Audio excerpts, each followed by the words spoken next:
let us always remember that our party's success relies on our ability to connect with the citizens of Kenya.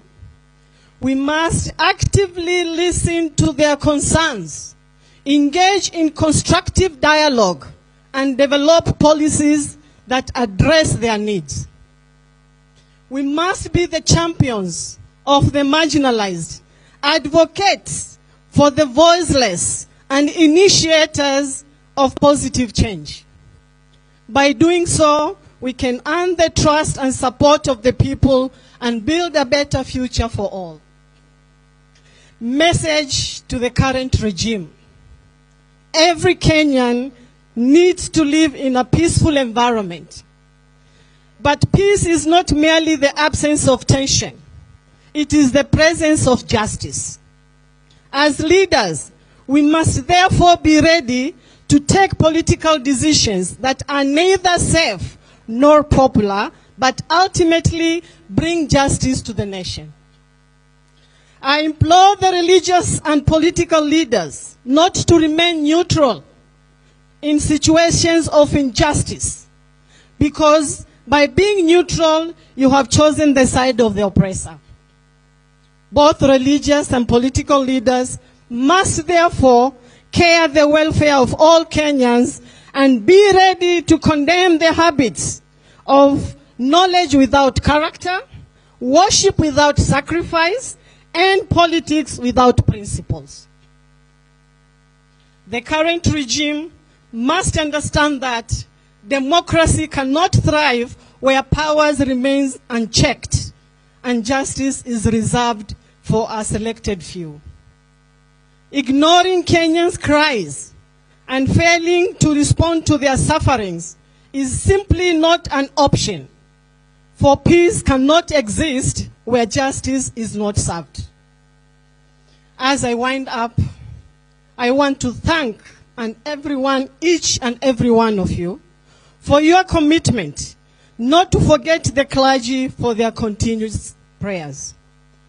Together, let us rise above our differences. Let us work together towards a common purpose and be the beacon of hope and progress that our nation desperately needs. I therefore urge our party leader, His Excellency Kalonzo Musyoka, and all Azimio leaders to continue committing to the noble struggle for equal rights that will lead to greater nation. It is my desire to see my beloved country stand as a moral example of Africa and the world. Asanteni kwa kufika na karibuni sana. Tulienda Shakahola, mimi nikiwa mwanakamati. Nataka niwape habari kidogo. Tulipofika Shakahola, tukaambiwa na polisi kwamba walipoenda kumkamata Mackenzie aliwaambia Shakahola itawaramba. Na mimi leo nataka kuambia wale walipigia hii serikali yenye misingi ya urongo na utapeli, hii serikali inawaramba na itambaramba, itaendelea kuwaramba. Kwa hivyo mimi ningependa kuambia ndugu zangu, hiki kidonda, dawa iko kwa baba. Baba, naomba unisikilize. Wewe ndio uko na dawa ya hiki kidonda baba. Wanyoshe hiyo dawa, na kama ni nzito uwapake. Uwapake hii dawa baba, ikolee, kwa sababu hiki kidonda ni lazima kipone. Hatuna njia, ni lazima wapewe dawa na wapewe dozi yao. Kwa hayo machache na mengi, ninashukuru sana, karibuni sana, karibuni tena. Thank you very much. I would now take this opportunity to invite our party leader, His Excellency Kalonzo Musyoka. Kalonzo, Doctor, karibu sana. Tusimame. Wiper!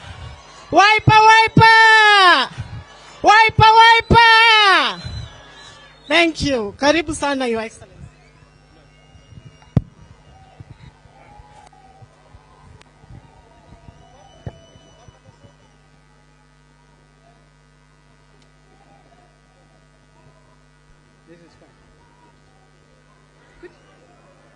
Thank you.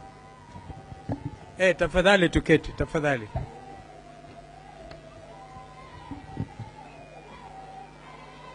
Thank you. Thank you. Thank you. Asanteni. Asanteni sana. Aya. Kusema kweli, tukio hili ni la ajabu. Karibuni, tafadhali tuelewane. Kwa niaba yangu mimi mwenyewe, mke wangu Mama Pauline, naomba niwakaribishe sana Yatta. Actually, this is Yatta Farm, but for the purposes of our meeting today, this is Yatta. And the family holds this place in trust, I think, for the community. Yani hapa ni kwa community. Hapa si kwetu, ni kwa community. And this is why watu wa Kenya walishangaa walipovamia Northlands, wakaiba kondoo ya Mama Ngina na wakachoma a forest, which I'm quite sure for purposes of environmental challenge this time. I mean, it's really, you know, you put a forest on fire, you are militating, actually acting against the best interests of humanity. Wengine wao walisikika wakisema the next stop was Yatta Farm. This is Yatta Farm. Hawakuja. Tushangilie Mwenyezi Mungu hakufika. I always like to say what Council Paul Mwangi, I don't know whether he's in the house, is the one who showed me the text. Akasema, they were spreading across the text kusema, don't dare go to Yatta Farm, kwa sababu ukienda kule, kwanza ujue utatoka. Alafu utakaa kwa miaka 10, ukilisha hizo kondoo na kufanya fencing. I said, you know, ordinarily, people like to associate the community around this area with other challenges. But this is a farm ambayo inalindwa na Mwenyezi Mungu mwenyewe, malaika ya Mwenyezi Mungu. So on behalf of the family, I don't know the young men here, when I went into Parliament in 1985, I wasn't married. I was elected in April, actually on 10th of April 1985. And I had to get married that same year because I knew if I delayed, kungekuwa na shida. You wouldn't know mtu anakupenda kwa sababu wewe ni mbunge ama wewe uko na mambo mengine. So I married Pauline very quickly by December. So a young man and daughter wamezaliwa na familia ya somebody who is a practicing political leader. I don't know whether Kennedy and Kevin are here. Is Kevo there? Kevo? Just join me, Kevo. Just come over. Kevo, we thank God for what he has done for that young man. He was almost crushed by a 20-tire lorry. And we thank God he survived. Anybody who witnessed that accident will know it was a terrible, terrible accident. And if it wasn't, for example, for the quick response of Governor Wavinya, maybe Kevo will not be with us. We thank you so much for what you did. Governor Wavinya had to cancel the trip to Kinshasa to save this young man. And then Kennedy is here. He's a member for IALA. These are my clansmates. The younger one, Klein, is not here today, but he's, I'm sure, following these proceedings. And so also their sibling daughter, Moito Damari, out pursuing her studies in the UK. So on behalf of Pauline and all of us, tunawakaribisha. Thank you so much. Thank you. I don't know whether anybody wants to say anything. Yeah, thank you so much. Munaona nimeanza kuwa kazee. Pana chezea mimi. Musinichezee. And so, this place, exactly where you are, is important for me to point out because a lot of people have said things about this place. This portion, which touches Thika Highway, was bought by this family from a lady called Janet Chirchir, a widow from Kericho who had been allocated 100 acres. And below kule kwingine, from a gentleman called David, from I think Major Langat, who is also a gentleman from Nakuru. And this is in Ukambani. I thank Charity Ngilo because when she was Minister for Lands, she clarified these matters. So all the family did was to make sure to take it to Kuta, Mikana Ukamba ndukalikilwe mbewabo. Na nicho kitumi anakalame bano a David wakithimani masi au mema ukitumetele. Nundu maisi the kaba undo sili. Lakini mayaoka. Sorry for going local because allow me today just to spoil myself by being a little bit not obnoxious, absurd. Because that is what we are. We like to be very open. And so the story of why we are here is different. We met here on the 15th of January last year. And you want me to now allow me to just read this following one, kwa Kizungu.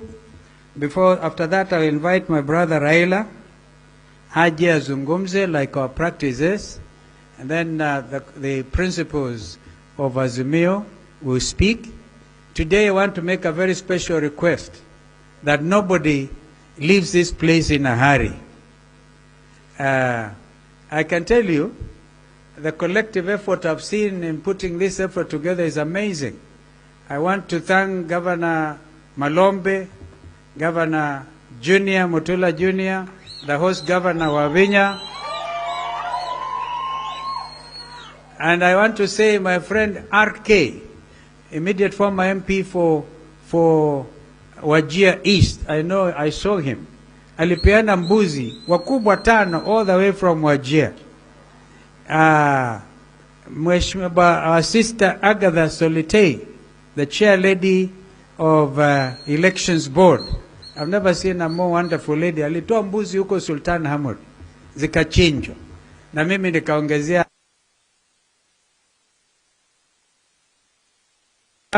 na wengine ma MCA, I'm shocked. MCAs wa Makueni wametuma mbuzi, MCAs wa Mkitui, and I didn't want this to be a collective effort. In fact, quite honestly, tulikuwa tungangane. Kwa hivyo, the conclusion of that matter is please don't go in a hurry. Tutatafuta mbuzi Kioni, Nyandarua ni mbali. Tutachinja zingine na zingine until really we feel that we have fraternized because we are celebrating the within the Azimio coalition. And I want to thank the clergy again, Apostle Musili, and wonderful. Let me actually again ask kwa heshima all the clergy who are here to stand again, because we want to really recognize in a very special way. Yaani hawa watu ni wengi, tuwapigie makofi. And I know there were prayers in Machakos yesterday. I thank Governor Wavinya for inviting them again. She attended out of courtesy. Alafu akasema kujeni pia Yata Farm kesho tuungane na nyinyi. Tuwapigie makofi because we are all doing this with a very clear conscience. There is no conflict of interest. Hakuna mabishano. You cannot compete when it comes to prayers. Thank you so much. There's no competition whatsoever. I know that Father Mutie in particular, I want to recognize Father Mutie. That gentleman is actually the chair, the national chairperson of all the religious community in Kenya. And I'm told that the only time the Catholics, the Muslims, the Hindus, the Presbyterians and all feel comfortable is when Father Mutie is actually on the chair. And I think if I'm not wrong, our brother comes from Mwala. That is true, isn't it? Mwala. Oh, where exact? Oh, Matungulu. Kwa Mwana Mole. I want to actually ask you, we'll be very unorthodox. Just come onekana, because then anybody who feels not recognized, I recognize Father Mutie, and I think all of us will know that even Olesapit will feel recognized. He may not be here at the Church of the Anglican Church in Kenya. He came the other day to talk to me and to pray with me, and I want to thank you. It reminds me of the country, my second country, where I went to do my postgraduate work, Cyprus. But him, I think, is Orthodox, and I want to really thank you for finding the time. Thank you. Thank you. I therefore now I recognize the others as I go on, and then I'll call my brother Raila. Nimevalia kijeshi na sio jeshi. Kuna vijana hapa na was coming in, walikuwa nasema KDF. So now, KDF, I discovered, kauliza ni nini, kasema Kalonzo Defense Force. Ye soldiers of the cross, lift up his royal banner, for it must not suffer loss. From victory to victory, his army shall he lead. And beautiful hymn writer, how relevant it is. This is a time to stand up, the clergy, Kenyans, stand up for Jesus. Because you cannot be standing up for Jesus if you're in Shakahola. And I'm happy the church has come out very clearly on this matter. But I wonder why Raila Odinga was denied access to Shakahola. And they allowed Shakila, my party secretary general, because I think the Senate committee was going there. So, in the spirit of openness, this matter about Shakahola has hit international news. It has put this country's name negatively. Watch Al Jazeera, you watch other places. Therefore, it behoves us as a nation to be very open about what happened in Shakahola. And as Shakila said, I think that we will know eventually the truth. Now, allow me to read the following, because I want to really celebrate our teams.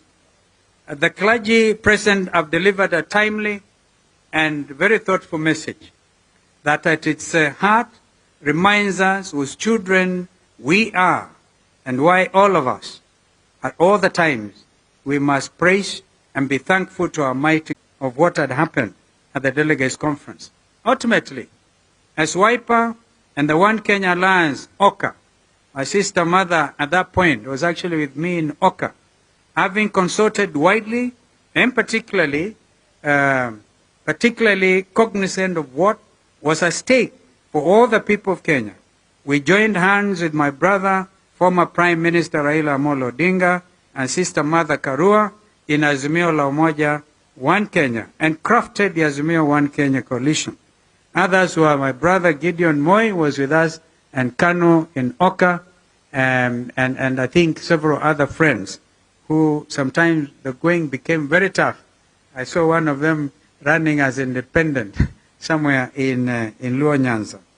However, our presidential electoral victory was openly stolen by the minority Chebukati-led Independent Electoral Boundaries Commission, IEBC, and illegally validated at the Supreme Court of Kenya. In the National Assembly, our majority coalition numbers were unlawfully and systematically reduced to mirror the farce of a stolen election.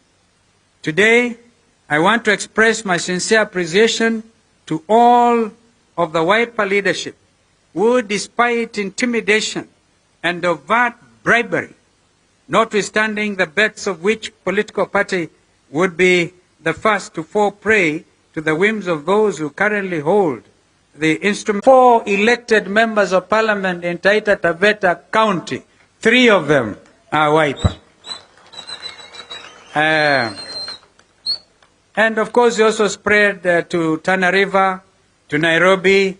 That's why you have Mawathe in Embakasi South and other places. To Kajiado, to Embu, Busia, Kisii. Now I know where you come from. Now we know the culprit. It is one Mawathe Musili. Tafadhali, hold your peace, hold your peace. We hear you. We hear you. We hear you. We hear you. You know, ndugu Raila Wakamba na msemo that an animal smells exactly like the forest from which it slept the previous night. Nyamwe nyunga kebeka kila ye. Ama nyunga kebeka ke ilobi. So, I can talk of Garissa, Wajir, Wiper's presence in 14 counties, and as a movement, I honestly believe this is just the beginning. But we might, in the interest of this nation and growth of democracy and deepening of our gains, have to operate now perhaps. And this is my challenge to the leadership of Azimio. We in office on a Wiper ticket across the country, but unfortunately did not prevail. William Shakespeare, in one of my favorite plays, Romeo and Juliet, wrote, I quote, "There is an old saying that applies to me. You can't lose a game if you don't play the game." End of quote. So, at the end of the day, you are the next lot of leaders. And to be honest with you, as Wiper, not to frighten our colleagues, our big brother ODM, if we move the way we did, we would even take over Kisii in Nyamira. I know we have MCAs from Nyamira. Did they come? Mheshimiwa Ndonya Aburi, Ndonya Aburi, oh, there she is, the Kisii County Women Representative on Wiper. But they worked very closely with the ODM governor of Kisii. The Bible, in the wonderful book of Ecclesiastes chapter 3 verse 1 tells us, there is an appointed time for everything, and the time for every affair under the sun. End of quote. This afternoon, here in Niata, may just be considered an appointed time, as we have invited our friends in Azimio One Kenya coalition here in a continuation of our town hall meetings. Ndugu Raila, this is actually a town hall meeting. Come to think of it. That's what we did, Sister Mother. We said a town hall meeting. But wow, what a town hall meeting. Majority in the National Assembly. Our majority was stolen in broad daylight. Therefore, that's why we continue to fight for democracy.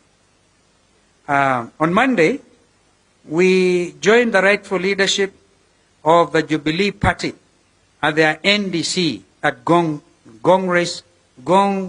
Racecourse, because they even were denied going to Bomas of Kenya.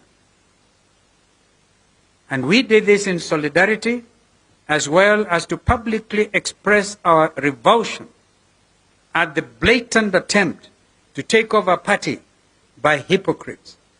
As the nation heard from Gong Racecourse, let them too today loudly and clearly hear our emphatic no, you will not take over Jubilee for the sake of democracy. Not now, ever. And here, there's no clergy and political class. Kenyans must stand up and defend democracy. That's why I'm wearing this fatigue. I'll continue wearing this until I'm sure that the provisions of Constitution 2010 on multi-party democracy remain respected. Yesterday, Kenyans and the world witnessed a rogue regime's attempt to silence the voice and violate the freedoms of our brother Maina Njenga. Enough is enough.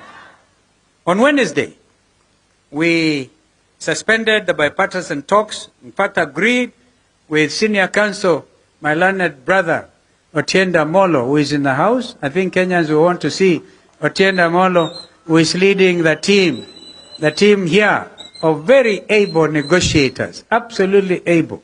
We gave them our team A, wakatupatia under 17.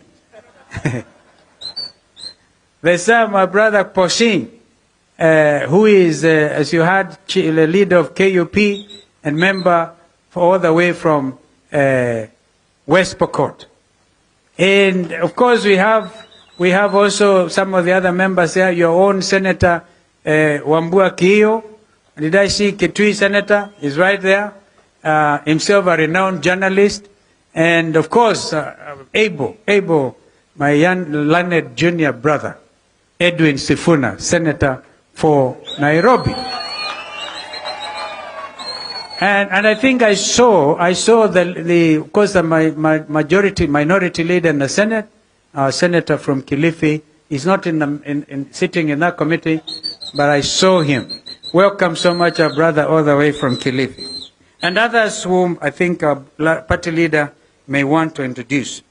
I wholesomely concur with our minority leader and member for Kadhiani, who also serves as a national organizing secretary of the party, Honorable Riz, including an increase from 12% to 15% on money transfer services, and a new one on milk and sugar, maziwa na sukari.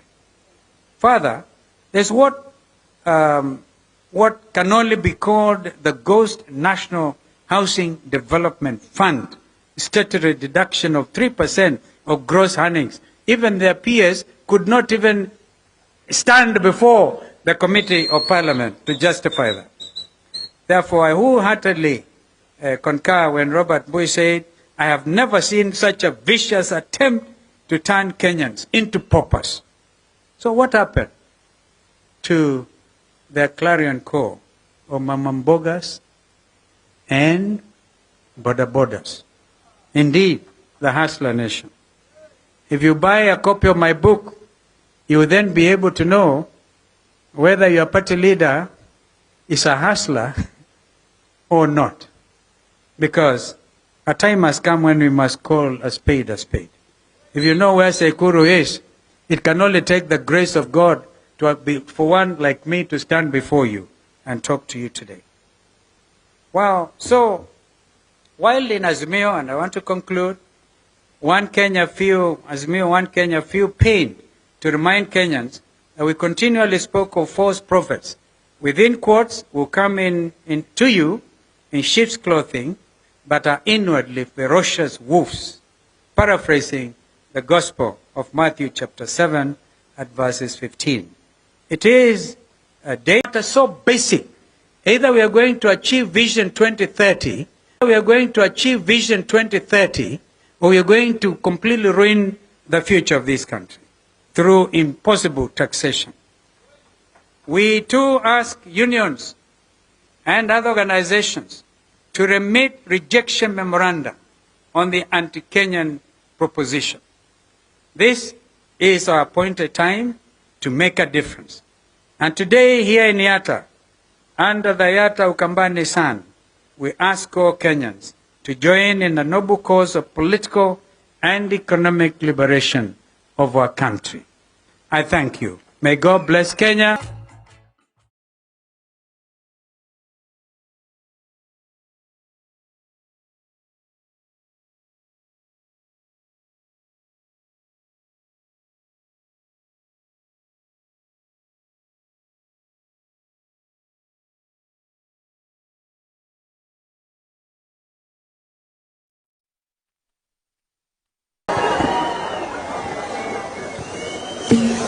Emokuwa kiathi ke kote keteu. Wiper. This is a collective effort.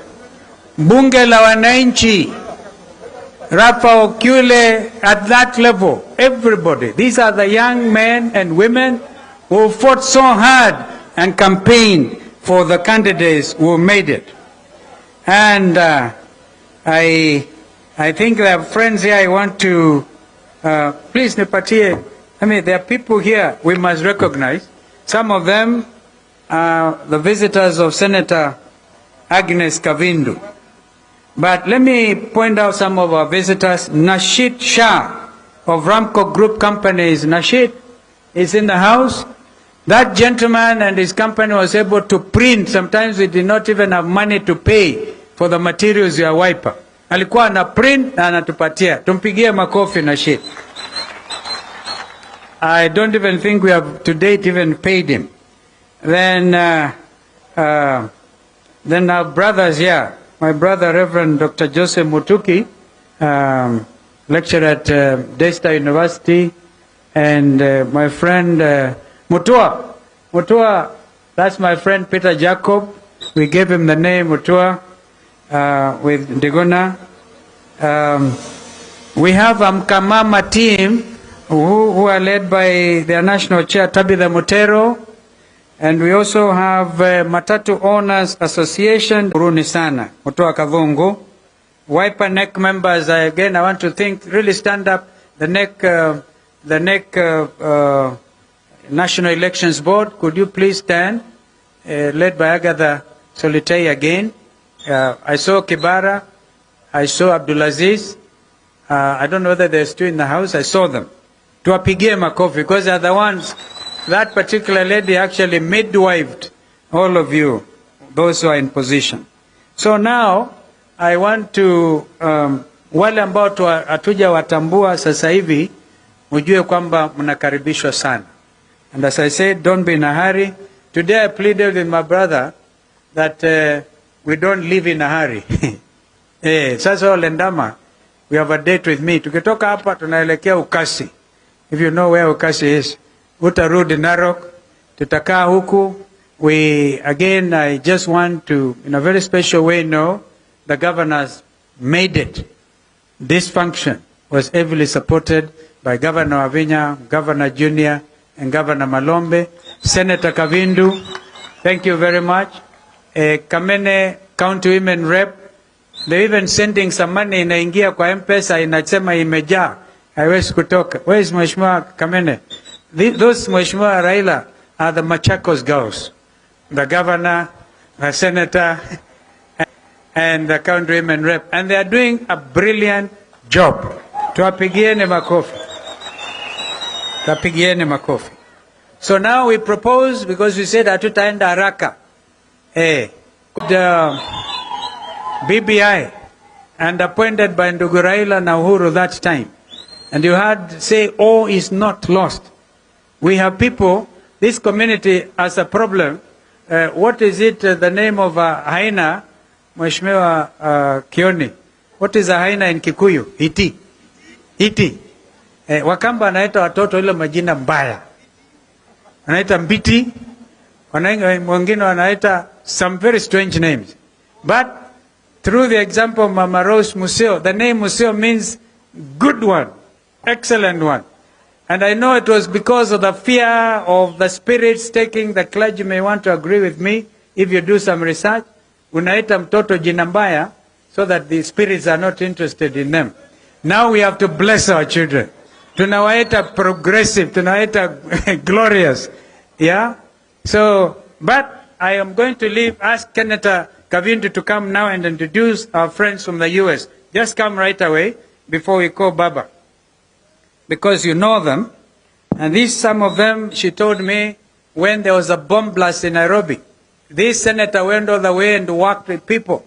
And there's an international interest where the US government, I think, is being called to order by some of the men and women who came at the invitation of the Senate, the Kenyan Senate. Because you will speak later, introduce those ones.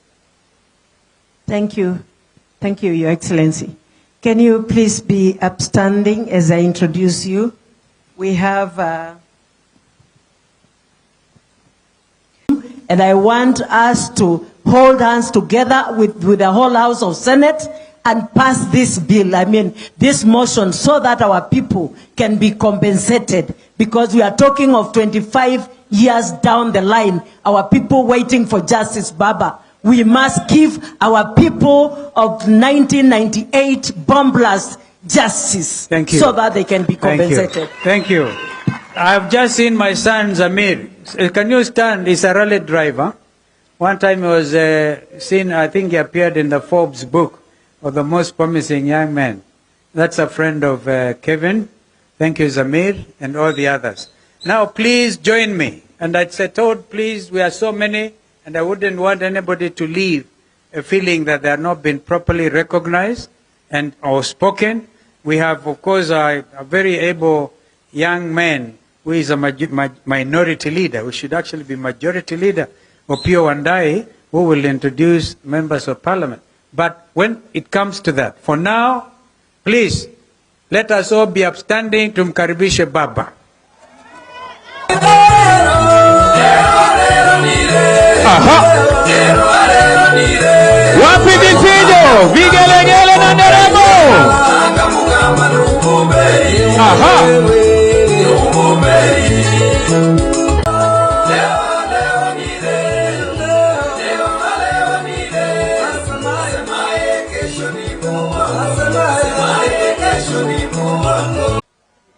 Yani an open check. Akaniambia mimi niandike chochote nahitaji, nitaweka trilioni hapo ndani yake.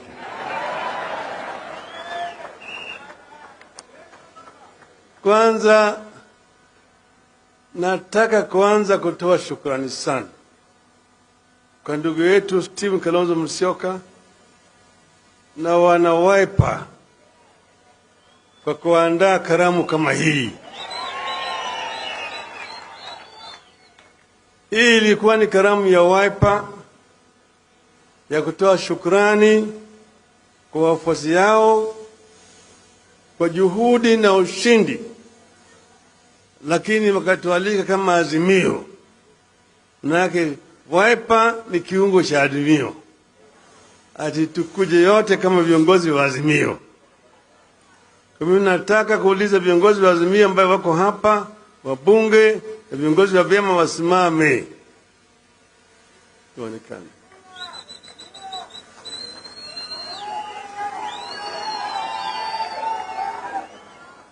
Umeona? Wengine wakuja hapa, isemekana wakuja hapa juu. Waonekane.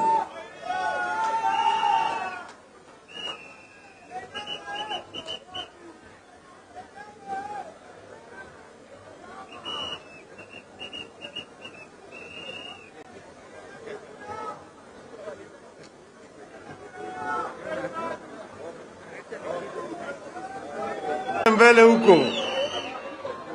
Kila mtu angalia mbele. Azimio. Inawezekana. Azimio. Inawezekana. Azimio. Inawezekana. Asanteni sana, mnaweza kurudi mketi.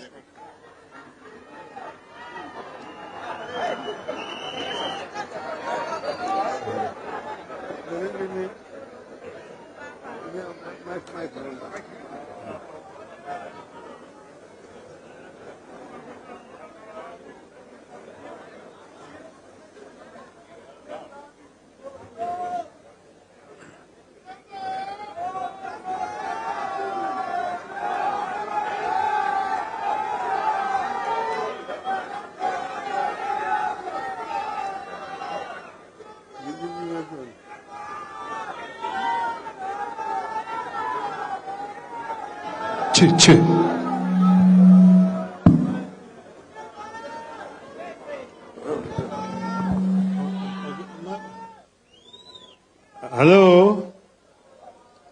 Hello? Nataka vile vile kutoa shukrani kwa rafiki yangu ambaye tunakuwa naye kila mara kwa mara tukifanya mazoezi. Apostle Musili. Huyu ni rafiki yangu sana. 8:32 mpaka 33. Jesus says that you shall know the truth, and the truth shall set you free. Kwa hivyo sasa leo tunasema ukweli. Ukweli mtupu. Nothing but the truth. Sasa marehemu Askofu Desmond Tutu wa Afrika Kusini, may the Lord rest his soul in peace, alisema that without truth there can be no justice. Without justice there can be no reconciliation. Without reconciliation there can be no peace. Without peace there can be no development. Haya ukweli mtupu, ya kwamba bila ukweli hatuwezi kukuwa na, bila ukweli hatuwezi kukuwa na haki, na bila haki hatuwezi kukuwa na utengamano. Bila utengamano hatuwezi kuwa na amani, na bila amani hakuna maendeleo. Leo tuko hapa kusherehekea ushindi wa Wiper na ushindi wa Azimio la Umoja One Kenya Coalition. There's no doubt in our mind that Azimio won the elections convincingly. The facts are there. Number of counties within the Rift Valley, in Nairobi, and according to the whistleblower, several countries in the Central Province. With those kind of statistics, how could we lose elections? So we know that we won elections. And that's the reason why we talk with a lot of confidence that we won the elections. And people know what transpired. People saw what happened at Bomas of Kenya on the 15th of August. It has never happened anywhere in the world where the Electoral Commission, where the referees in an election disagree publicly. Out of 7 members of the Electoral Commission, 4 said no to the results which were being announced by the chairman of the Electoral Commission. Only 2 said yes jointly with their chairman. Under normal circumstances, those results should not have been accepted. They should not even have, nobody should even have announced them. There was a dispute within the Electoral Commission. And that's why we talk with confidence. 3 and 4. My little knowledge of arithmetic tells me that 4 is bigger than 3. For the first time, we have seen and we are going to tell them why it will not happen. It will not happen because Kenyans will not accept it. Now we have said that we want to see the truth. We have said that everybody was at fault. When we went to the court, we thought we would get justice in the Supreme Court. We did not get justice. All we got was insults. Insults, matusi matupu. Kwa hivyo sisi tumesema hata Supreme Court itachunguzwa. Itachunguzwa. Hii uamuzi ni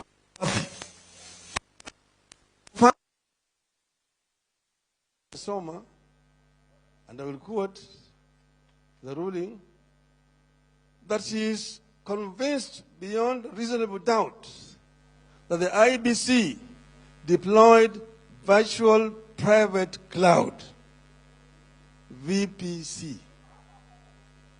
Virtual private cloud. I don't know whether she was aware of what she was saying. At no time during the petition did any party submit that IBC deployed a virtual private cloud. It was never an issue. We never submitted on it. Neither did the defense bring it up. How did it come in the ruling? Stop the rubbish. And you will not go back until they have come down to say A, B, C, D. The issues which are in contention are clear. One, you have said that they must agree that the cost of living is too high for the people of Kenya. Gharama maisha imepanda sana. Bei ya unga imepanda. Bado yuko juu. Bei ya mafuta yuko juu. Bei ya petroli yuko juu. Bei ya sukari yuko juu. Hata stima yuko juu. Hata karo ya shule yuko juu. Punda imechoka.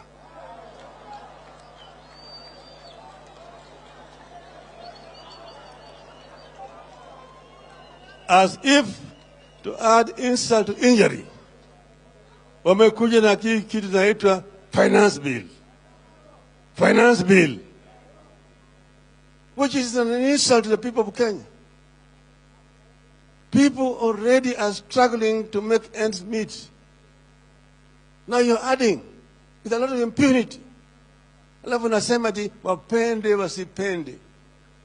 Hiyo lugha tulijua sana wakati ya bwana Salat na bwana Sharif Nasir na bwana Kariki Shotara.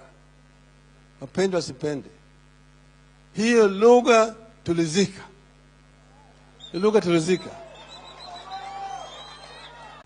And we are urging the people of Kenya to withdraw the delegated sovereignty to Parliament over this issue. That what Parliament passes does not bind the people of Kenya. And the people of Kenya will be entitled to come out and protest and resist repression by this regime. You have said it's not acceptable. Secondly, you have come up with a housing levy. Housing levy. You remember housing levy? Mimi najua sana. Wangekuja kwangu kwa mafunzo. Ningewafundisha. Hawajui. You cannot introduce additional tax when the economy is in depression. You can't do it. And where did you get the 3% from? If you're saying it's investments, how about the employer? 3%. Employers investing in what? Additional tax of 3% on an employer. That is completely unsustainable. So we said this thing need to be shelved and must be shelved. Secondly, servers.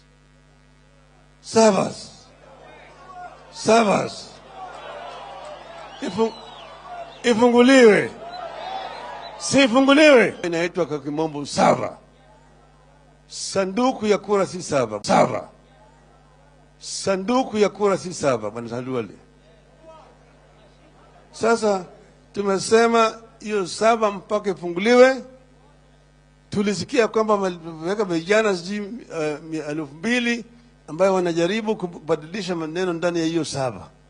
Tunawaangalia, tunawaona, mwambie mtaona mkicheza.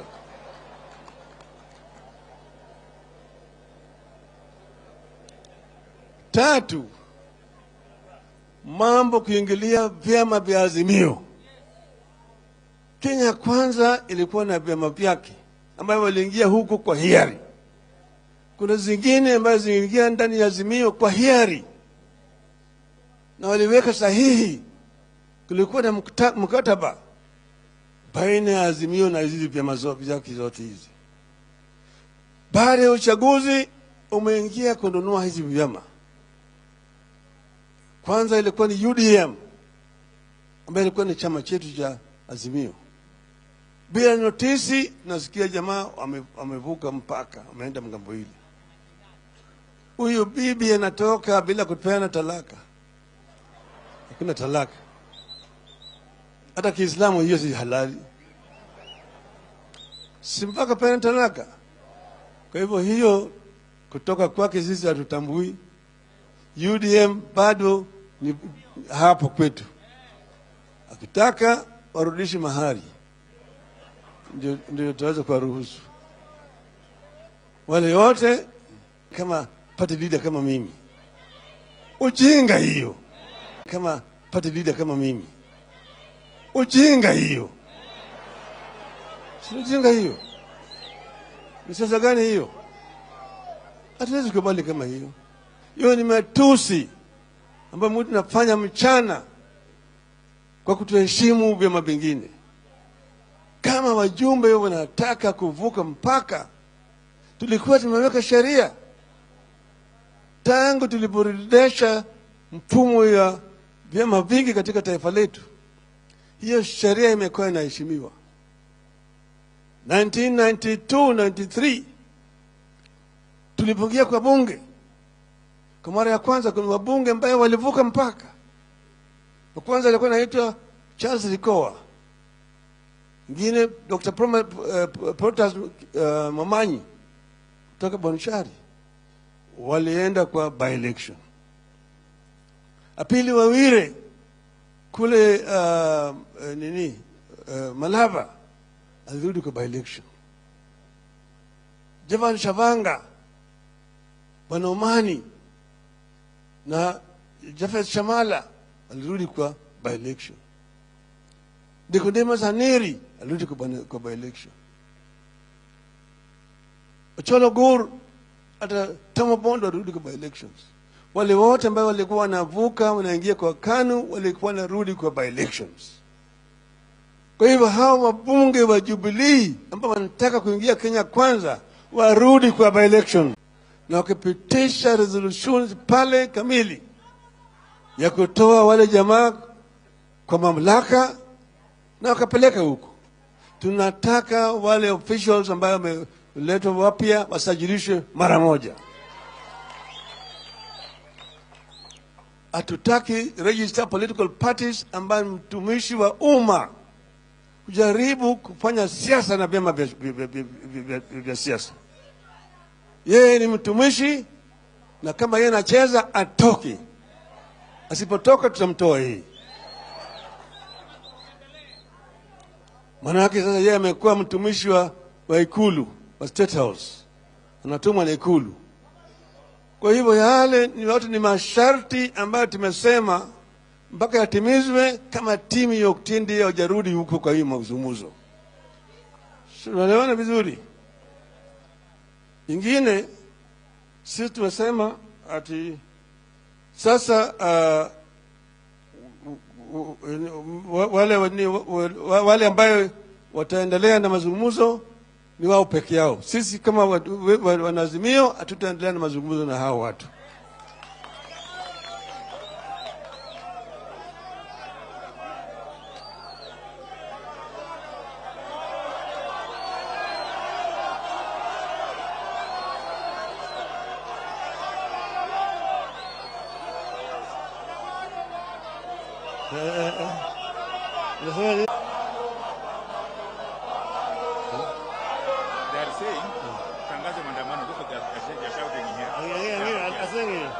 Hello? Hello? Bado yuko ndani moja mebaki. Jamaa mwingine anakutaja jina lake sitaki. Anasema ati Kenya ni kampuni. Kenya ni kampuni ambaye kuna hisa. Kuna watu ambao wako na hisa mingi, wengine wana chache, wengine hawana chochote. Hoi hai, hawinde. Kama sisi hatuna hisa, tunafanya nini Kenya? Kwanza, amesema kwa ajira ni wale ambao walipiga kura tu kwa Kenya kwanza watapata ajira. Na mmeona vile wanapeana ajira. Pena ajira. Jamaa anafanya kama yeye haishi hapa Kenya hii. Ukisoma Kenya Gazette kila wiki eneo moja peke yake, peke yake, peke yake. Tunataka kuambia ya kwamba Kenya iko na makabila 45 na kuna mmoja ambaye iko hapa kwa kibali au kwa mwaliko ya mingine. Wakenya wote wako hapa kwa haki yao, na wote wanatoa ushuru, wote wanatoa ushuru. Hakuna eneo yake pate Mkamba unatoa ati hata Mkamba amepata, ati hata Mkamba unatoa ati hata Mkamba amepata, ati hata Mjaluo amepata, hata kama Mkisii amepata. Hao ni Wakenya. Unaajiri PS permanent secretaries 51, hakuna hata Mkisii moja huko, hata moja. Hata katika cabinet yako parastatal zote unazajaza directors, chief executives, chairman na kadhalika, kabila moja peke yake. Hiyo ni haki? Hiyo ni haki? Hiyo ni haki? Si tumekataa? Tumekataa. Tumesema ya kwamba sisi ni Wakenya bila mwaliko ya mtu yote. Wakenya wako na haki. Kama wewe unasema, wewe naibu yako ndiye amesema ati hao watu watakuwa naangalia tu, yeye kazi yake kukaa pale kuangalia kama gatekeeper, wewe uko na shangapi, wewe huna chochote, rudi nyuma. Wewe kuja hapa mbele hapa namna hiyo, na wewe hujakanusha hiyo. Tunampatia wewe wiki moja kukanusha yale maneno haya. Usipopanusha hiyo, tutaandika kwa Umoja wa Mataifa tunataka self determination.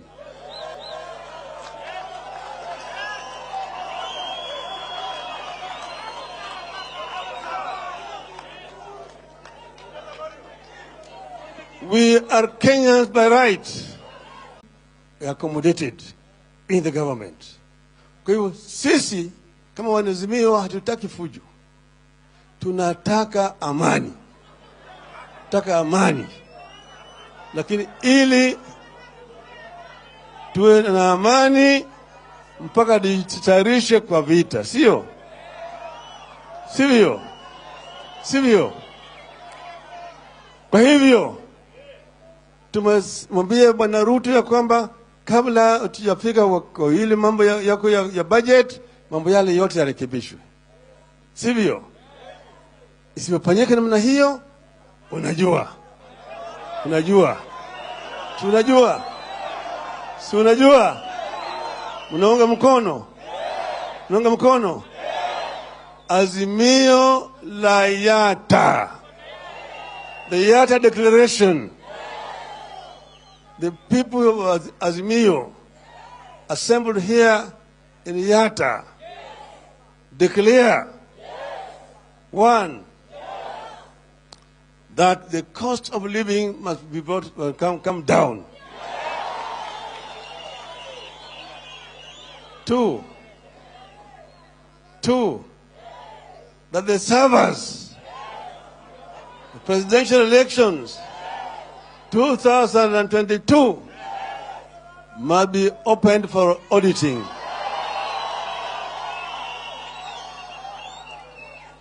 Sawa? Sawa? 3, that the officials of, as many as those of some opinions say aye, as many as of contrary opinion say nay, the ayes have it. Nikiwa hapa Yata mimi naongea bila wasiwasi wowote. Hapa tuko hapa, pande ile ni Athi River naendelea huko chini. Ngambo ile nyingine ni Tana iko pande ile. Between two major rivers in Kenya, with two great rivers here going down, which have got a history and which can eventually become the breadbasket in our country. So I just remember, like Bob Marley who remembered, between the rivers of Babylon.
Haya.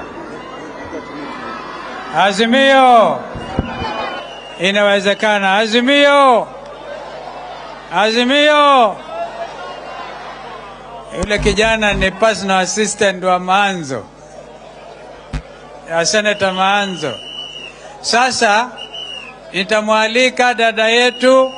We are going to do this because the tone has been set. And because we want tafadhalini. Oh, thank you.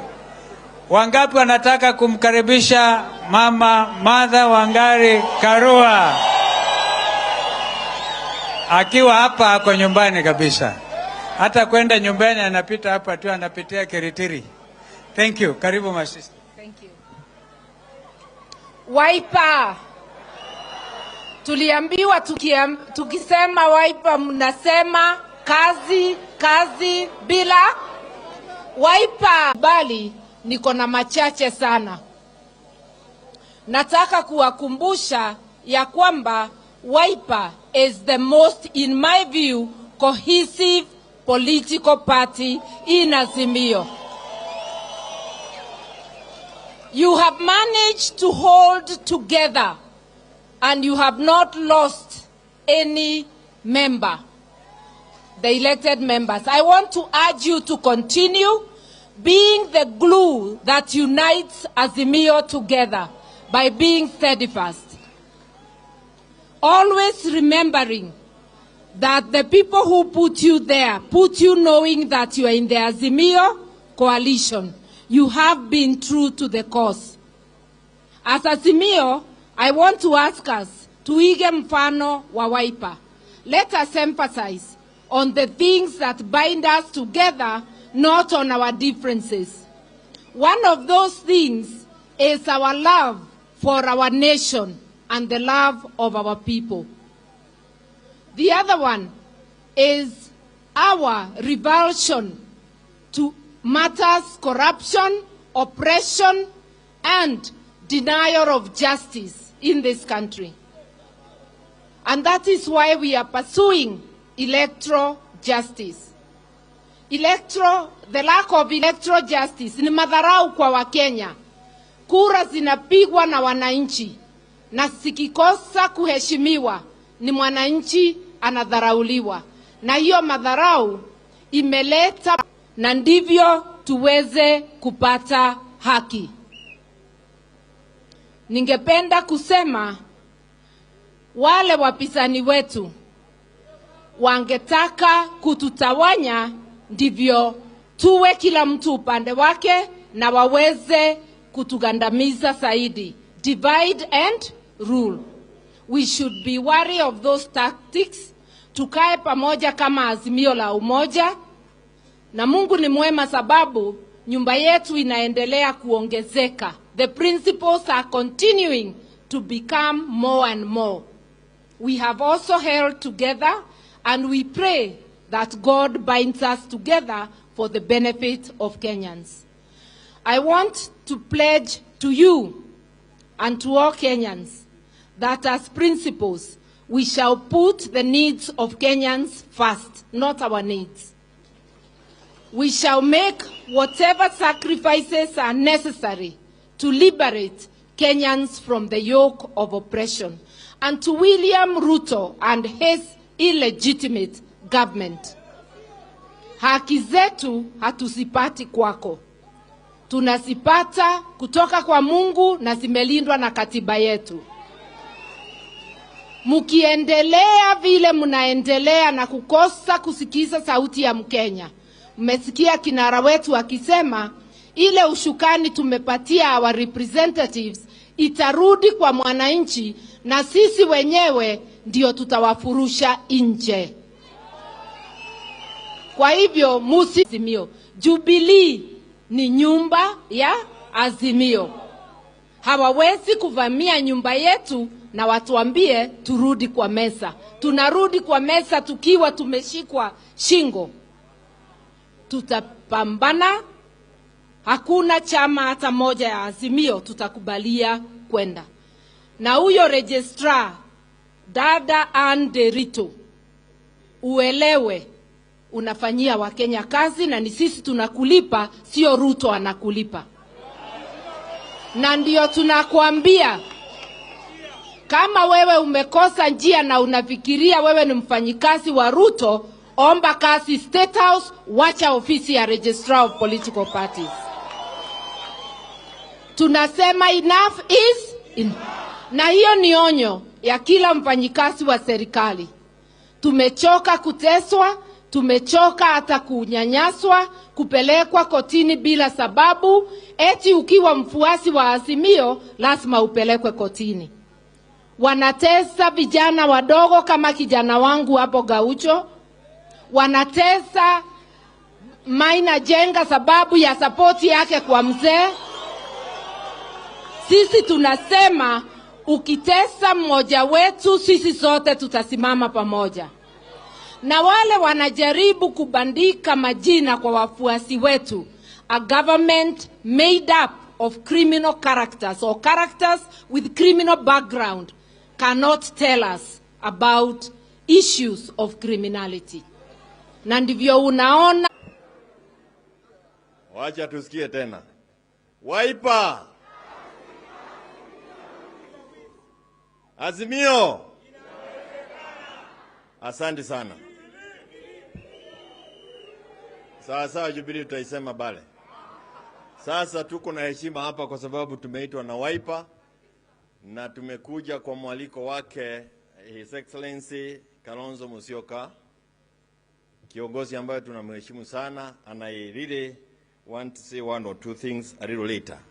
But allow me first of all ni watambue wanajubilee ambao tumeambatana na wao leo. Kama we ni mwanajubilee, sumama ili uweze kutabulika, wako hapa leo. Tuko na viongozi pia wako hapa wengi. Hatuwezi tukawataja wote, lakini pale ni mheshimiwa Mweje, member wa bunge ambaye tunamtegemea sana. Nimemuona chairman wa Nairobi Bwana Degwa, nimemuona huyu ni deputy speaker Kadoz Moirori na pia ni deputy party leader. Tuko na mheshimiwa Shebesh pale, tuko na Karo Irongo, huyu ni MCA alichaguliwa juzi tu na Jubilee kule Nairobi, anaitwa Karani. Tuko na CK Sisiria, Tende yako pale, ule ni Stano. Chairman wetu mpya wa Jubilee alikuwa PS Torome Saitoti, PS wa planning.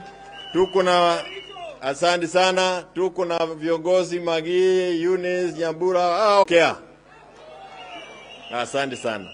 La pili aliniambia ni kwamba nitoe shukrani zake kwa viongozi wote ambao walipata nafasi kuja katika kongamano kule Nairobi, NDC ya Jubilee. Tukiongozwa naye kinara wa Azimio Raila Amoro Odinga. Ametoa shukrani zake kwenyu nyote na anasema asanteni sana. La tatu langu ni kusema ni asante kwa yale ambayo tumeasikia kutoka kwa the clergy. Najua kule kwetu ilikuwa imekuwa gumu kwa sababu tulikuwa tunatukanwa, tunaambiwa nyinyi mmefuata mganga, hata nyinyi tu sio wa Kristo. Kwa hivyo Your Excellency, today is a proud day for us in Azimio. You have demonstrated to the whole world that you cannot limit the power of God. Mwenyezi Mungu huwezi ukamweka kwa kato na kawa ni wauda. Mwenyezi Mungu ni wa Kenya wote na sisi wote tulioba Mwenyezi Mungu. Na kama hauelewi, wende usome kitabu cha Hosea 8. Hosea 8 verse 4. Inasema ya kwamba sio viongozi wote ambao wanatoka kwa Mungu. Wengine wamepatiwa kwetu kwa sababu ya maombi. Nyinyi mliomba mkapatiwa ule ambao mlikuwa mnaomba. Muumie kwa sababu nyinyi mliitisha. Iko kwa Biblia. Ile shida tuko nayo, huyu sio kiongozi Mwenyezi Mungu alitupa kutusaidia. Alitupatia kuhakikisha kwamba kesho yake leo kupata wahubiri wakiongea mambo, kwa sababu their theme was multi-party democracy. That was the theme. Wanaelewa mambo ya multi-party democracy kuliko sisi viongozi ambao tumechaguliwa bungeni, ambao tumeona la muhimu ni kwenda kuuza the responsibility that you are given by the people. Na kama vile kinara wetu wamesema na vile wahubiri wamesema, kama umechoka na chama ambacho kilikupeleka bugeni, rudi kwa raia, tufanye by election. Kama unajiamini, rudi kwa raia. Lakini hauwezi ukakaa pale unaanza kucheza umalaya na siasa bugeni. Hiyo ni mambo ambayo haiwezi ikaeleweka. Mimi mambo ambayo tunasema ni mambo ya uchungu. Watu wanashikana wanaenda kuiba kodoo.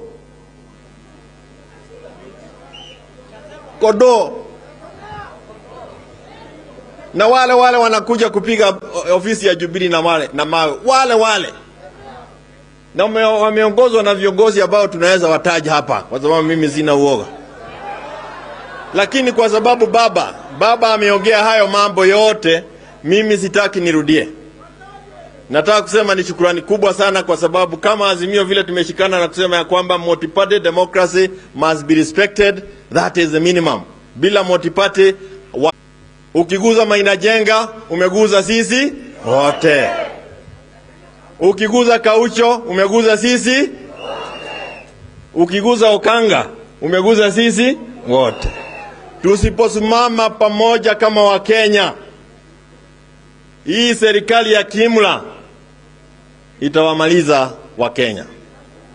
Na baba yuko hapa, anatuongoza, tumesikia msemo wake. Na mimi nakubaliana, kama hawatutaki shares ni zao, we go for self determination. Tuigie ndege hapa na barua tupeleke New York, tuseme sasa wacha tuwe na Kenya mbili, United Kenya.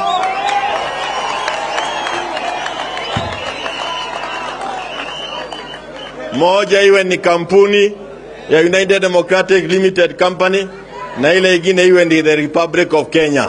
Na hiyo ndio tuko nayo hapa. Nataka nichukue nafasi hii kwa sababu yangu ilikuwa kushukuru. I am really excited and thank you for having us here as members of Jubilee. I am really excited and thank you again for setting us as the example of how a cohesive party should work. Na nataka kusema pia hapa, Ani Derito, tafuta kazi kwingine. Tafuta kazi kwingine. Tutashikana na Maina Jenga hapa, tumeongozwa na baba, na tutakuwa ofisi kwako kuhakikisha kwamba you have registered Jubilee Party as we did during the NDC. Na usijaribu, wewe utajua hujui. Mheshimiwa ambaye amefanya kazi. Nishukuru sana Gavana Malombe, Gavana Junior, rafiki yangu sana. Nishukuru sana Apostle Musili na the House of Clergy wote ambao wametuombea siku ya leo. Mimi sijawahi kuwa Yata. Nimekuwa Ukambani mara nyingi sana. Lakini nataka nishukuru sana Yata sababu vile Mheshimiwa Kalonzo alisema, tulikuwa tumevamiwa. Shamba la Uhuru lilivamiwa pale Northlands. Same day wakavamia kampuni ya Mheshimiwa Raila Odinga, East African Spectre kule industrial area. Same day tuliambiwa wakitoka kwa Uhuru wanakuja kwa Kalonzo. Wangetoboa kweli? Kuna jamali waambia usicheze na Wakamba bwana. Hawa wanaelewa sayansi nyingine. Badala ya wewe kwenda kula hiyo mbuzi, utabaki huko Yata ukule nyasi kama mbuzi. Majamaa waliogopa kuja Yata. Kwa hivyo tunawashukuru, you are the showstopper. Ninyi ndio mlisimamisha uvamizi. Na tukija hapa tunawashukuru na tukisema hatutaogopa. We shall not be intimidated. Na hawa watu wa Kenya kwisha. Sababu wako wanafanya siasa ya vitisho. Bado wanaendelea. Jana be making a major statement as Azimio kule Nairobi. Makataa tuliyowapa ya siku 7 kupitia timu yetu ya bipartisan talks wakiongozwa na ndugu yetu chairman Senior Counsel Otiende Amolo. Hiyo notisi inaisha Jumanne. Na kama yale baba amesoma hapa, yale mambo manne, kama itafika Jumanne bei ya unga haijashuka, kama bei ya sukari haijashuka, kama bei ya mafuta haijashuka, na kama hawajasuspend ile 3% na ile 16% ya VAT, watu wa Yatta mnasema tufanye nini? Tufanye nini? Tufanye maandamano? Turudi kwa street? Tuonane na hawa wakora? Hebu nione makono mnawaamua. Ay, salala. Chairman, bipartisan mko hapa. The people of Yatta have spoken. So by Tuesday, if Kenya Kwanza has not done what has been declared here in the Yatta declaration, the bipartisan talks will be declared as dead as a dodo. Na kama yule Anderito hata kuwa mesajili wale viongozi na resolutions za Jubilee, as we kick out those bipartisan talks, Anderito pia you shall be kicked out. Hiyo meamua. So hiyo ni ilani tu tunatoa. Lakini tushukuru sana wana Wiper Azimio because of the strength of the Wiper democratic movement. Na kama wana Azimio, we are here to thank you. Na tunashukuru sana tukiona magavana wenu wote watatu wakiwa pamoja. Tukiona maseneta na wabunge wenu wote pamoja na MCS. Vile Martha amesema, in the Azimio family, ninyi wana Wiper are the steadmost. Ninyi ndio mumeshikilia Azimio namna hii. Tunawashukuru sana. Ukiona gari inaenda imekaa kombo barabarani, imekata ile stabilizer bush. Kuna ile universal joint inashikilia gari. Ikikatika unaona gari inaenda imekaa hivi. Sijui kama ushaona gari kama hiyo. Now the Azimio vehicle iko steady sababu the Wiper democratic movement is steady. And we are here to say thank you na kuomba pia muendelee kukaa ngumu sababu bado wanajaribu kuua demokrasia ya vyama vingi. Na hii Wiper muichunge. Na sisi tunashukuru sababu William Ruto alitangaza eti alikuja hapo Ukambani baada ya kutangazwa mshindi na alitongoza ati Kalonzo aende akuwe waziri wake. Mulisikia hiyo maneno? Si walikuja maombi hapa na bwana Gachagua?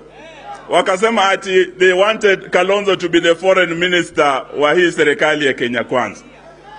Huyu Kalonzo si amekuwa foreign minister? Si amekuwa vice president? Huyu tena ni mtu wa kutafuta uwaziri kweli? Ati akuwe nini? Jaramogi in the second liberation. We are asking the Wiper democratic movement and the entire Ukambani, musimame pamoja in defense of democracy. And that is why we are here today. Tuko pamoja. Sitaki niseme mengi sababu ya saa, tuko na wageni wengi, nataka nirudishie Mheshimiwa Kalonzo na niseme leo hatuna haraka kutoka hapa Yatta. Asanteni, Mungu awabariki. On behalf of ODM, Senator Edwin, my brother's request, 1 minute, so that we can hand over now to the governors. Majority leaders are also here. And while you are coming, beg your pardon. Mheshimiwa Mwangi area kujene tu. Edwin will wait. Karibu. Aendelee. No. We will not. Kuja. Tafadhali. Tumkaribishe ndugu gavana Mwangi wa area.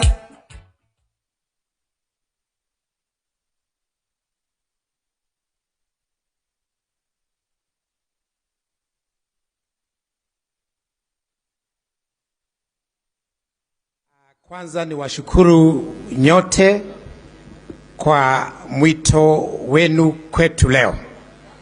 Na niseme kwamba sijui kama watu wanafikiria mimi mtu wa Jubilee. Kinaitwa usawa kwa wote. Kwa hivyo tukiendelea watu wajue kwamba mimi nakuanga hapa ala wa Mwai Kibaki. Alikuwa naibu wake kwa miaka 15. Na wakati huo tuliona utulivu katika serikali. Pia akashika bamba Raila Odinga kwa miaka, pia kama naibu wake. Najua wakati mwingi shukran zinakuanga gumu kutoka, lakini kwetu, kwa sababu niko hapa, tunakupatia shukran. Hiyo nyingine, kuna mambo ambayo baba amesema na tumeongea mambo mingi hapa. Unajua watu wakitaka kupoteza mwelekeo wanaongea kila kitu.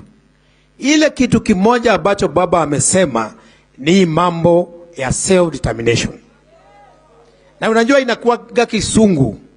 Hiyo kitu ukiweka kwa Kikuyu, kwa Kikamba na kwa kabila nyingine zote ni kugaya bururi.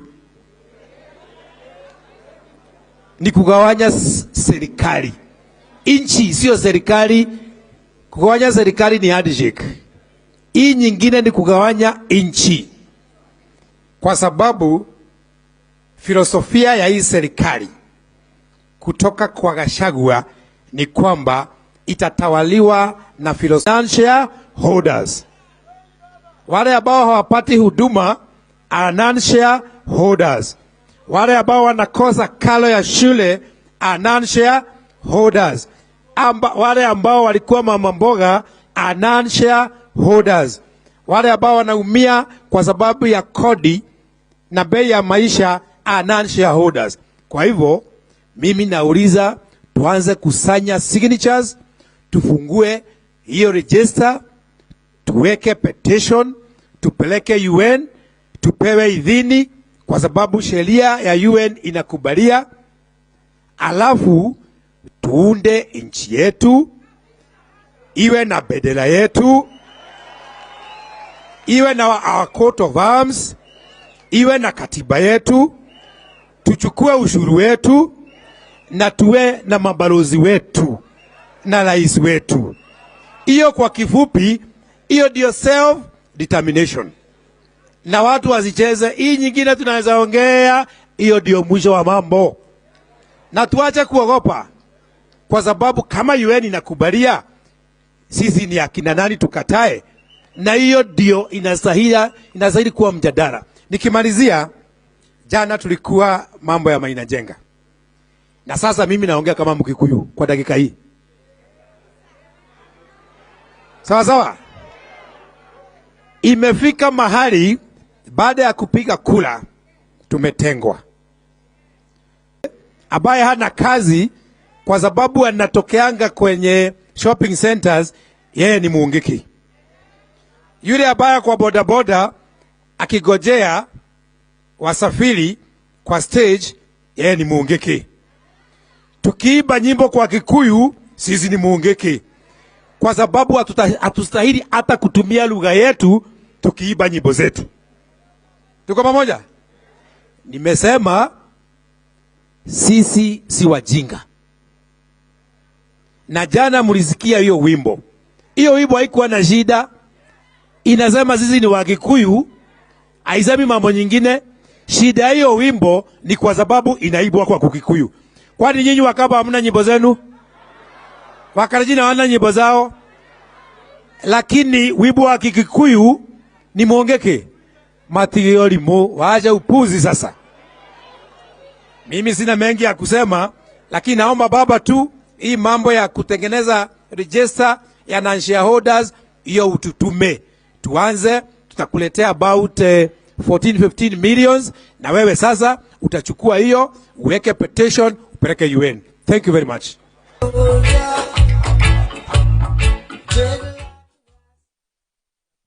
My brother Mwangi wa Iria, inasemekana he was supposed to be a presidential candidate na Chebukati akamkataza. Now you can see the quality we have in Mwangi wa Iria. Congratulations. We need to move a little faster. Deritu to provide us with services. So if you have decided that I am not deserving of your service, how then can you ask me to pay taxes? Kama wewe tayari umeamua that mimi sina haja kupata huduma kutoka kwako wewe, basi na wewe hauna haja uniitishe kodi. Na niwaeleze kwa sababu mapadre na mabishop wako hapa. Na tafadhali wa bunge la taifa mnisamehe, kwa sababu ni ukweli na sijui ilipitaje mkiwa pale. Mpango wa hii serikali ya kumaliza Kenya ni kwamba kila mwaka idadi ama hela ya kodi lazima iongezeke na bilioni 400. Kama uniamini, wewe soma ile budget statement. Every year taxes must go up by 400 billion, which means this year we are taxing fake beards, we are taxing you when you go to the salon, we are increasing fuel. Hasla yoyote akiwa ana kiosk lazima alipe. Next year lazima waongeze hiyo ili wapate, so that by the year 2026-27 budget yao iwe zaidi ya bilioni, trillion, not bilioni, more than 5. Huyu ameongea kama nani? Kama nani? Huyu ni nephew ya late President Mwai Kibaki, na alikuwa gavana wa Laikipia, na atwane tamakuweni kwa junior. Atwaite wakili ko. Derito Modhoni wa junior, ukitoka hapa leta mbuzi.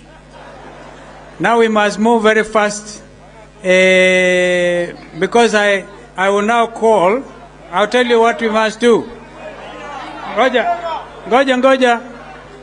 By demand, Maina tafadhali. Inaonekana. Ay. Okay.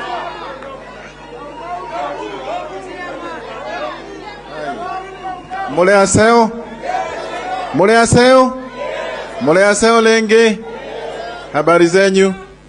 Mko salama? Kwanza kabisa nataka niwashukuru sana kwa sababu ya vile mmekusanyika hapa.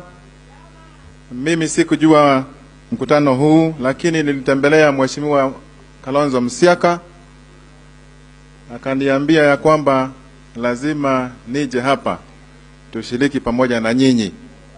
Na pia bila tuliongea na baba juzi, nikamwambia nimevamiwa na waizi.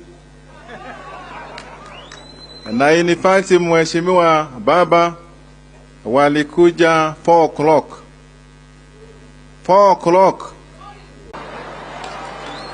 Sasa wakati mwingine nikaingia kwa Kalonzo, nikakunywa chai hapo, hata Kalonzo hakujua ninatafutwa. Wakati mwingine nikaingia kwa baba, nikakunywa chai. Wakati huo tulikuwa tumeambiwa tusiingie kwa Mukami Kimathi. Sasa ikawa sasa sisi ndio si maumau kabisa. Kuna wale maumau ambao wanatoka Mount Kenya, ni lazima wahudhurie mazishi ya Dedan Kimathi. Mimi niliambia baba, wewe ni maumau number 1 na mimi ni maumau number 2. Basi tutaingia hapo kwa Mukami Kimathi. Baba, nataka nikuambie wale watu walikukaribisha huko kwa Mukami Kimathi walifutwa wote. Wale walitulinda. Kwa hivyo nataka kuambieni Wakamba na Wakenya wote ambao wako katika kikao hiki. Nchi ya Kenya imerudi katika ile siku za zamani sana, wakati watu walikuwa wanashikwa bila hatia. Na ninataka kuwashukuru wa Kenya wakati Mheshimiwa Martha Karua ambaye ni wakili wetu na deputy party chairperson alikuja hapo, alipiga masimu, na wakati mwingine aliniambia tuamke tuende. Wakati tulienda kwa DCI tukaamka tukaanza kutembea, tulikuwa tunarudishiwa kwa gate. Ni watu zaidi ya 2,000 wakaja. Hey.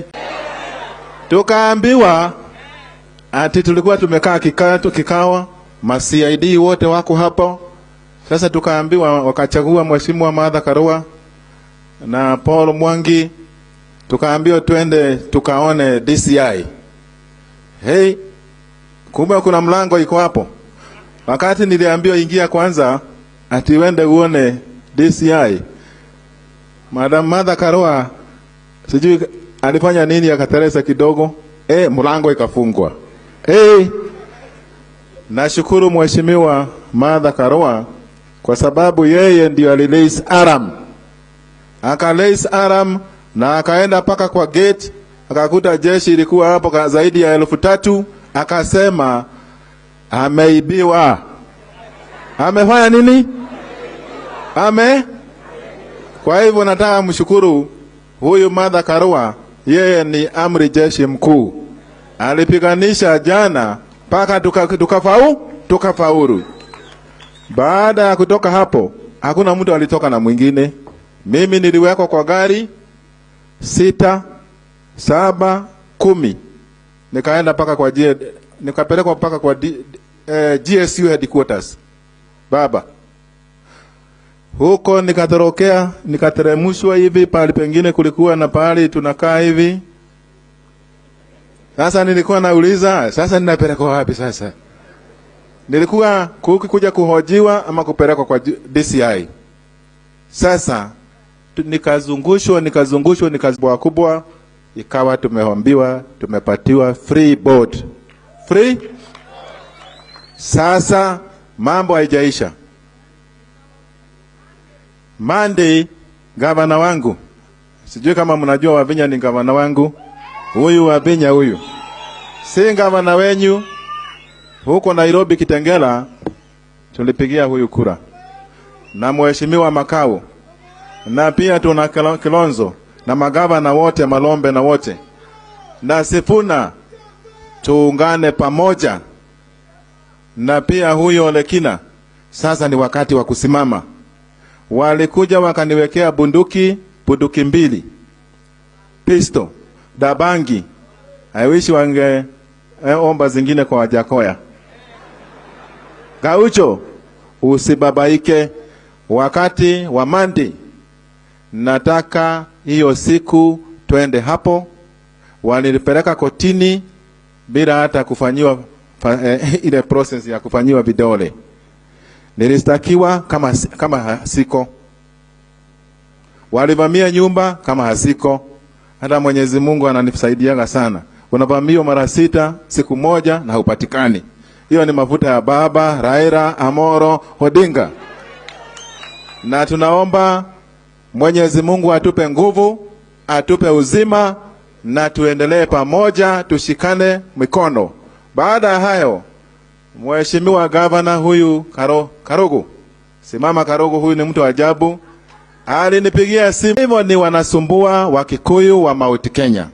Sisi tunawaambia hivi, kama vile viongozi wamesema, kama wanataka kukaa kwao, wakae kwao. Sisi tukae kwetu.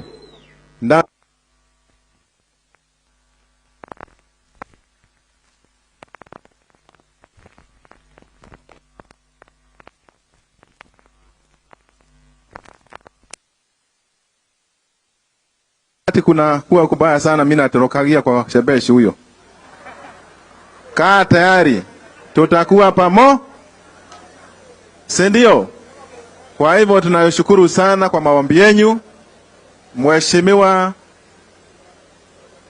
Raila Amolo Odinga, na nataka muniruhusu huyu ndugu wetu Bwana Kalonzo Musyoka, si unaona ile inakuaga Gema community. Sasa tunataka ikue Gema, Gikuyu, Embu and Meru Akamba community. Ndio sasa hawa ni makazi zetu. Warudi nyumba, tuwe kitu kimo. Kalonzo akivamiwa tuvemavi, baba amevamiwa tumevami. Mimi sina mengi.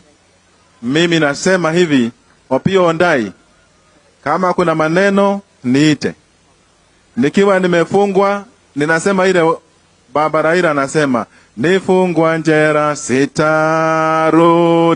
nyuma, nipigwe teke, sitarudi.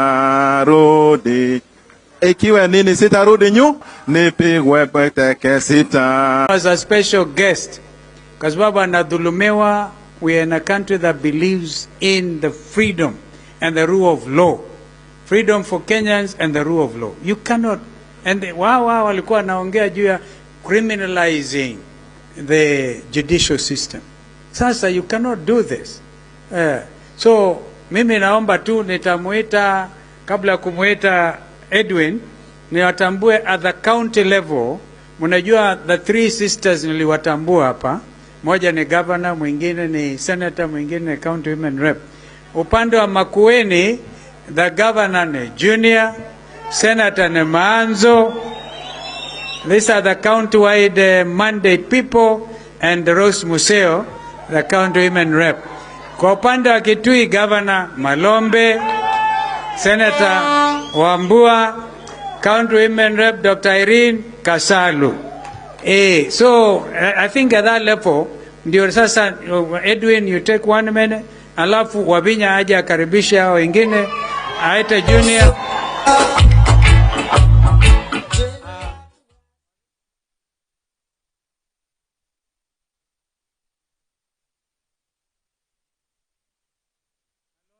Akimaliza muite Junior. Junior is the senior most of our deputy chairs. So ndiye chairperson wa kikao hiki kwa upande wa chama. So mimi sitarudi hapa sasa, wacha kiumana sasa, mimi niko hapa, lakini humility that at the critical moment when the decision had to be made to save this country, wewe ulikuja kule Nairobi katika kiwanja kule Embakasi East, ukasema kwamba yote ambaye tumejibizana sisi wananasa ya kwamba it is going to be water under the bridge, and you decided to shelve your ambition to support my party leader Honorable Raila Amolo Odinga. I want on behalf of the ODM party to say thank you for that show of magnanimity and being a statesman.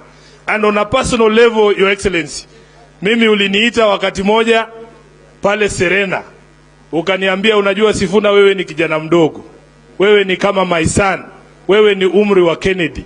Najua ulisema mambo ambayo ulisema kwa nafasi yako kama katibu mkuu wa chama, lakini tukafanya handshake yetu mimi na Kalonzo. Na baada ya hiyo, Mheshimiwa Kalonzo Musyoka alinishika mkono yeye mwenyewe Nairobi, aka step down candidate wake wa Wiper wa Senate, na akainua mkono akasema yeye atasupport Sifuna kwa kiti ya Senate. Na kwa sababu hii ilikuwa ni ibada ya kutoa shukrani. Kwa niaba yangu mimi mwenyewe Mheshimiwa Kalonzo Musyoka nataka kusema asante kwa kusupport kijana kama mimi kupata useneta katika jiji la Nairobi. Tuko na rafiki zetu wa Embakasi South hapa wanajua.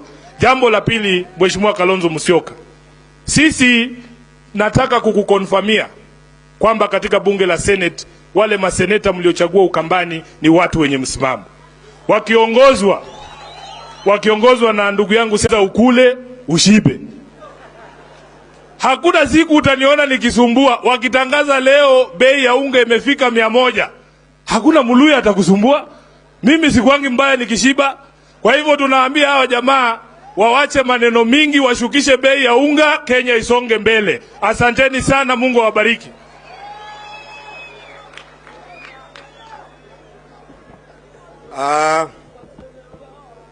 Asanti viongozi wetu wa Azimio kwa mwaliko huu. Mimi naitwa George Wainaina na mimi ndio Secretary General wa chama cha KANU. Nimeleta salamu ya chairman wangu Gideon Moi, na wakati ya campaign tulizunguka kwa maeneo yenyu na mheshimiwa wenyu Bwana Kalonzo Musyoka, na niliona vile alifanya bidii kuombea kura ndio tuwe pahali tumefika leo. Tumeongea hapa, Wakikuyu wenzangu Mwangi wa Iria, Maina Njenga, Madhakarua, na pia mimi bado niko hapa. Ni sababu ile vita kubwa kwa Kenya kwanza iko kwa inchi ya Wakikuyu. na kwa inchi ya Wakikuyu ambao tunajua mambo yetu haiendi mzuri, na vile hii namba ya watu ambao wako hapa unasema ati these people ati they are non shareholders. Hii inchi ni yetu, hii inchi ni yetu, na watu wakitaka tuwaambie ni yetu, tuko tayari kuwakumbusha, even to do it, ndio wajue hii nchi ni yetu. Asanteni sana na Mungu awabariki. Mheshimiwa, by public demand, kijana shupavu Olekina kwa niaba ya then you come. Olekina, huyu jamaa aliteswa Bomas na akawa instant shujaa. 1 minute and then mwete wa Vinya. Okay. Yeah. Thank you Excellency. Hebu tusalimiane wote. Wakamba mwaseo. Mwaseo. Mheshimiwa Raila, leo umeongea ile lugha mimi nataka kusikia. Unajua mimi niliwaambia tugawe hii nchi, mkachukulia kama ni mchezo. Nimeanza kuimba hii wimbo, let us secede from this dictatorship, na nyinyi mnachukulia mchezo. Mimi nataka kuambia, mimi nitadeliver Masai wote. Na sisi, unaona, let me be honest, na niwaambie kenye kinaendelea. Wale ambaye tumesemekana sisi ni non-shareholders tunaumia. Itaharibika. Na mimi naomba hivi, unajua wakisikia tukisema hii kitu ambaye inaitwa finance bill ni mbaya, wanafikiria ni mchezo. Saa hizi wameanza kuzunguka kila mahali kuambia watu tunadanganyana. Sisi hatudanganyani, tunawaambia ukweli. Ile maziwa unanunua ati kwa sababu Uhuru alikuwa na maziwa mingi ama ako na Brookside, tuweke ushuru, anaumiza Wakikuyu wote wa Mount Kenya. Wakikuyu, wacha niwaambie ukweli, ile ambayo mjui. Na unajua mimi nikiona Mwangi wa Iria kwa hapa, anasema ati tuko tayari kusecede. My friend, hii si mchezo. Tuende hivyo kwa sababu wewe ndio unaumia. Saa hizi maziwa imeanza kumwagwa Mount Kenya kwa sababu hakuna mahali wanauzia. Najua niko kwa hiyo biashara. So hii si mchezo. Hii mwaka wa Kenya mtaumia. Walimu hawalipi mishahara yao. Saizi wafanyikazi wetu wale ambaye tuko nao hawalipi mishahara yao. Wanazunguka wanakula hiyo pesa. Mtu kama huyu CS wa trade amekuwa akitembea, anachukua magari yote, sasa anasema ndio uwe na biashara kidogo utaanza kulipa shilingi 50,000. Let me tell you, Your Excellencies, this is a time we demystify the dangers that will come to this country if we allow this tax bill to go through. We need to let our people know. And Your Excellencies, I want you to read the Riot Act on the Azimio members. All of them. Hata governors. You know, governor tendencies that are brought by somebody who doesn't understand what leadership is all about. Nikimalizia, mimi Ledama Olekina nilisecede kitambo. Sasa tushikane mikono. Na ya mwisho kabisa, I want to thank Your Excellency Kalonzo Musyoka. Na leo siendi ndalala hapa. Okay? Kwa sababu ya kutuita hapa na hii declaration ambayo tumetoa hapa. Basi, wewe mimi ndo kinadia shugo siadi, msirudi nyuma. Twende mbele. Mungu awabariki. Sawa. Sawa Oleng, sawa. Sasa, I want to do something because this is basically a Wiper thank you meeting. As the governors come, I want all the MPs who are Wiper, including Amisi Chome ametoka mbali, and I saw Mwashako. Kujeni tupigwe picha hapa. Kujeni. As Wavinya comes, and you will give Opio Wandai 1 minute. After that, ngoja kwanza tupigwe Wiper members of parliament. Hawa ndio tunasomea ile Riot Act. Kujeni.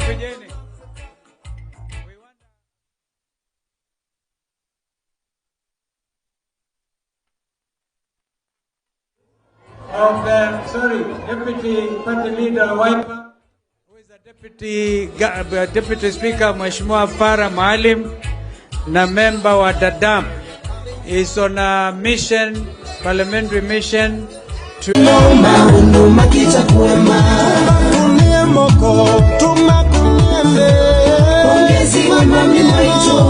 Wapinduru ya Wavinya.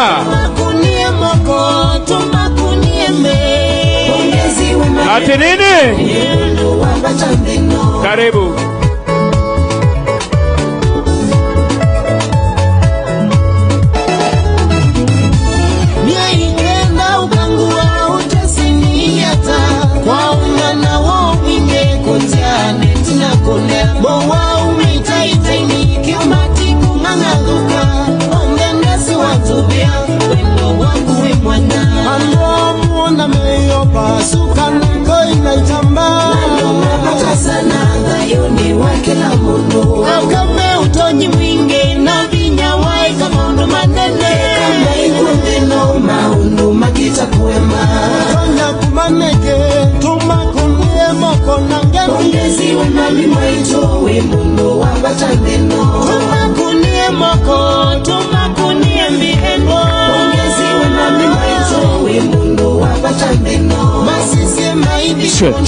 Asante DJ, asante DJ, asante.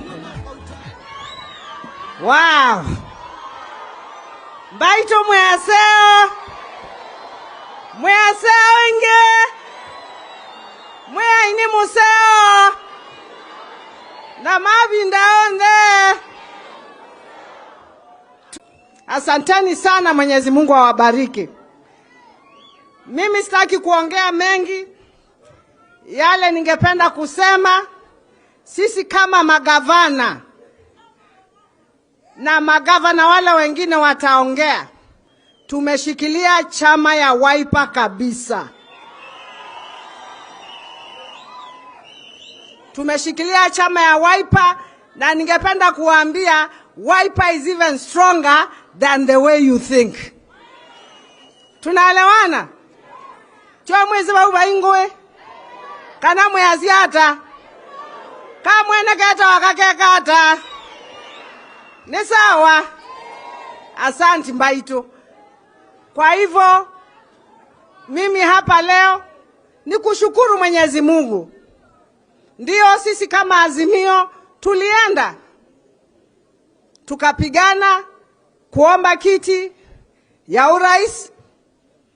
Kenya Kwanza ikiwa pande ile, ikaenda vile ilienda. But no matter what happens in our lives, it is very important to come and thank God. Because He's almighty, all powerful. Na hakuna mahali Mungu hawezi akatoa mtu. Kwa hivyo sisi tukae ndani ya Mungu. Vile Kenya Kwanza wanaomba, pia na sisi tuombe. Kwa sababu tumeambiwa hapa Mungu ni Mungu wa kila mtu. Si ni sawa? Na tukiomba yale tunamuitisha Mwenyezi Mungu, Mwenyezi Mungu atatupatia. Niko hapa kazi na Senator Kina, my friend. You are the senators who are supposed to protect us from Senate. Sasa unaniambia hospitali zinaenda. Zinaenda mkifanya nini kama maseneta? Tupiganieni. No, you also have to fight for us because kila mtu ako na kazi ya. Si kila mtu ako na kazi yake. Wao watupiganie. Wakituletea pesa, waangalie vile na sisi tunatumia nini? Pesa. Na mkitupatia pesa yenu, tunataka pesa ya Wakenya, tunataka kuhakikishia sisi tutafanya kazi vizuri. Mbaito ae. Mbaito. Nemuombewa. Nemuombewa. Tekala tekendo keba. Tiwa. Tekala tekendo keba. Na siasa nini toyeka na nasio. Sini sawa? Siasa ndogo ndogo tuachane nayo. Sisi kama Azimio, sisi tulisema hatutaki handshake. Tunataka tu kweli ufanye nini? Ufuatiliwe, sini sawa? Na wale wako pande ile nyingine waendelee na kazi yao pande ile nyingine, sini sawa? Kwa sababu sisi wote ni wa Kenya na hii Kenya ni yetu. Mimi sina mengi ya kusema, ningependa kumuita sasa mengi ya kusema. Ningependa Malombe akimaliza atamuita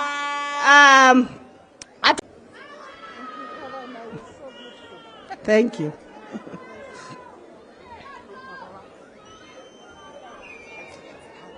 I'm fine.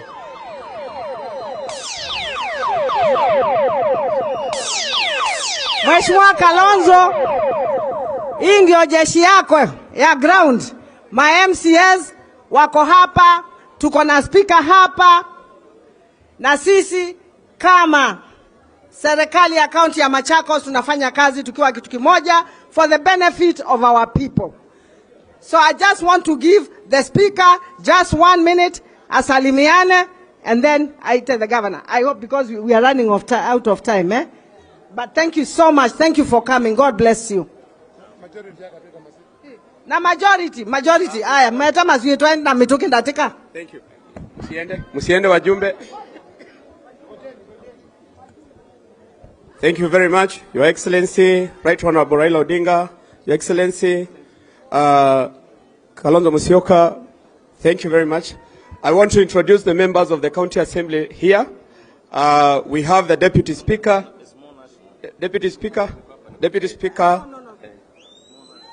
Mwandi. We have the Deputy Majority Leader, Ndaka. We have the Majority Whip, Mheshimiwa Lucky. Deputy Majority Whip, Mheshimiwa Ndie Diangoma. We have Mheshimiwa Chole. We have Mheshimiwa Ndaboki. We have Mheshimiwa Matongolo North. And finally we have our Matongolo North. And finally we have our fighter, Mheshimiwa Ngoi, from Katangi Ward. Thank you very much, Your Excellencies.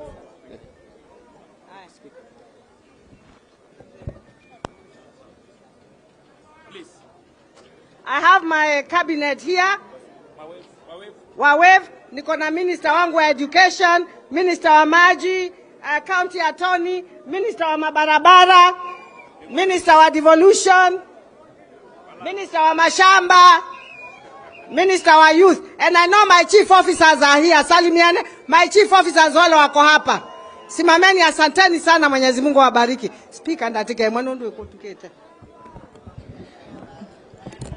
Your Excellency Raila Odinga, Your Excellency Mheshimiwa Kalonzo Musyoka, all protocols observed. Good afternoon. God is good, and all the time.